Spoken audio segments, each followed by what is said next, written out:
Welcome back to my YouTube channel. Good morning, good morning. Today ay gagawa kami ng fondant cake dito. So, pang-apat na linggo na namin dito sa advanced baking. At kukuha na kami today ng aming certificate for culinary advanced baking. So, samahan niyo ako guys.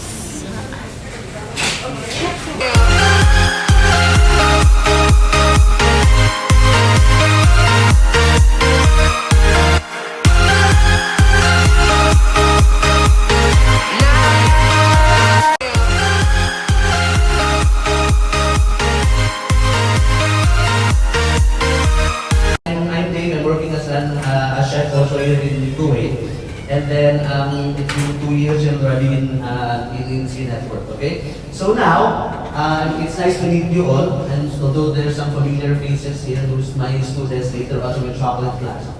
Good morning as well. Anyhow, this is your fondant class, right? This is your fondant. What's your knowledge about fondant, chef?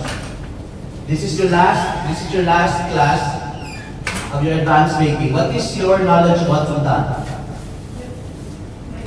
Little. I want.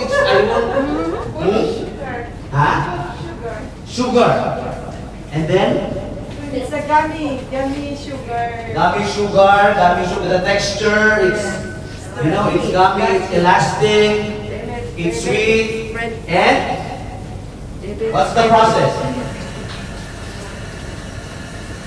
You are kneading. For your specific class today, you get you bought the what you call this, the ready-made fondant, right? You have ready-made fondant because if you make fondant from scratch, it will take you Time. an entire day to make. Takes Because you time. have to mix, you have to blah blah blah and all. It takes time. So during the 3 hours, you'll be having the instant fondant. Okay? History of fondant, guys, dates back from 16th century Britain. Okay? It's not fondant is not a new thing. Okay? We might have heard about fondant about 10 or 15 or 25 years or so, but fondant has been around since 1600 BC. Okay? This cake, okay, unlike other icing, you had boiled icing last week, I believe. Yes. Yeah? The difference between boiled icing is that boiled icing, you caramelize the sugar. Alright? You caramelize the sugar, you emulsify your egg white until it absorbs all the air that makes it into what it is in the icing form, and then you add your caramelized sugar. The difference, the disadvantage of that is you cannot keep the cake or the icing for such a period of time. It's because, number one, humidity. Because sugar, the mortal enemy of sugar is water. So if you are in a tropical country, for example, the Philippines, or you're having a spring or autumn weather in somewhere in the west, where the humidity is high, so you get to absorb the sugar. You cannot keep your icing for such a long time. The advantage of fondant is this is used during hot days. Because the hotter the temperature is, the fondant will keep hard, hence preserving your cake. Makes sense? Yeah. Makes sense, right? Yes. So this is the difference between the two. You have different frosting. You've had buttercreams, I believe. Yes. Buttercreams, boiled, and then this one done. Buttercream also, since it is butter-based, if you encounter one sooner or later in your culinary career, it will also melt easily because it is butter. Okay? So this is the comparison between all those cream. There's a lot. There's royal icing, there's gum paste, there are a lot of icing which you can choose from for your decoration. But this is the advantage of the fondant. But before you put the fondant on the cake, you should cover it with what you will making now? Frosting. The cream cheese frosting. Okay? For your cream cheese frosting, be careful to make sure to flatten the cake evenly and even on the sides. Make sure to make it clean. Okay? Then you will add your fondant there. You have to roll. Yeah. That's why you have this one, so that it's easy for you to, okay, on the side. Do not stretch your fondant, otherwise you'll be having different thickness. Aside from different thickness, your fondant will crack. Clear? Only use this one. And if your hands is like my hands, which is sweaty. Whose hands are sweaty? Me also sweating. Yeah, you should use gloves. My hands are sweaty, that's why I really don't like fondant. And I don't like to do anything using gloves.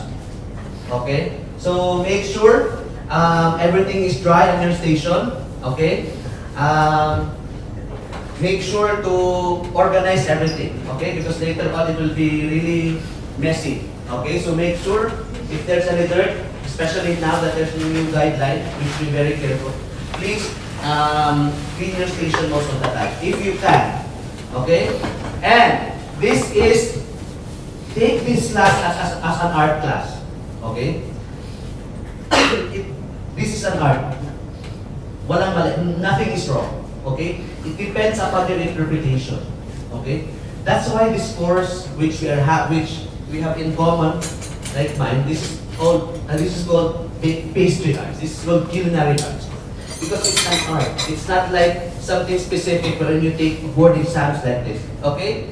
Whatever your heart tells you to do so, apply it in your product. Okay? Clear? Clear. Alright, if there's any question, we'll be of assistance with everyone. And especially Chef Chris, and the leading master chef this morning.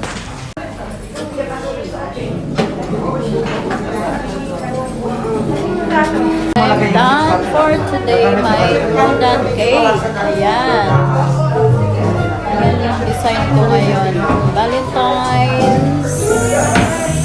Happy Valentine's design.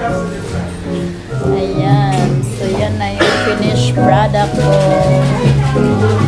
Okay. So, today, ayan, last na namin ngayon na araw. Last ko ngayon na araw dito. Next time ulit. So, this is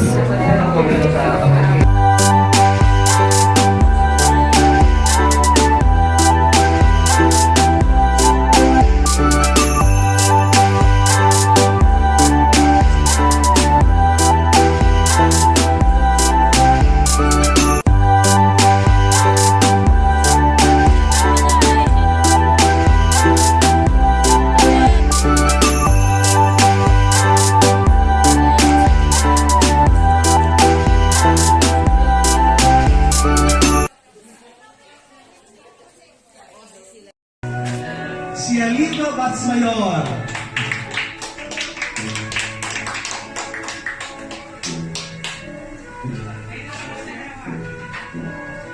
Thank you. Okay. Nightbreeze Dilaxino. Christine. Asan siya? Ito na siya. Oh, she's not here.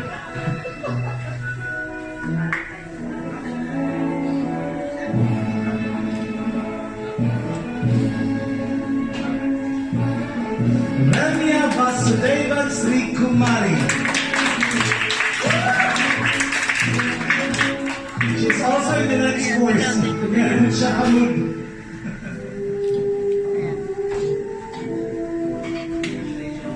Our baker is Sandro and Samson.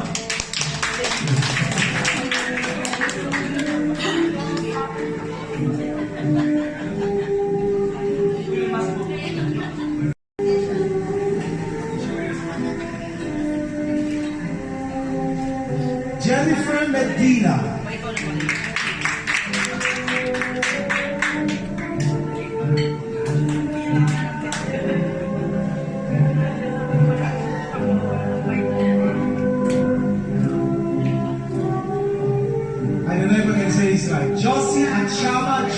correct? Oh, yeah. Congratulations, Josie.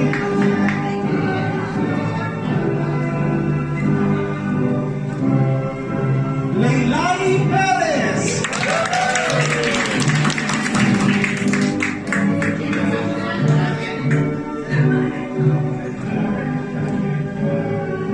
Mary Abigail Lopez.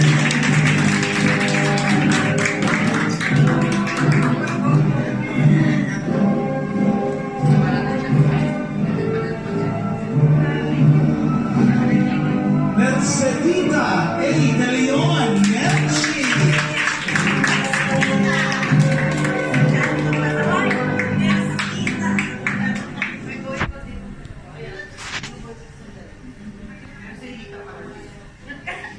All right. For the three chefs who are going to receive their title today, please take off your toes.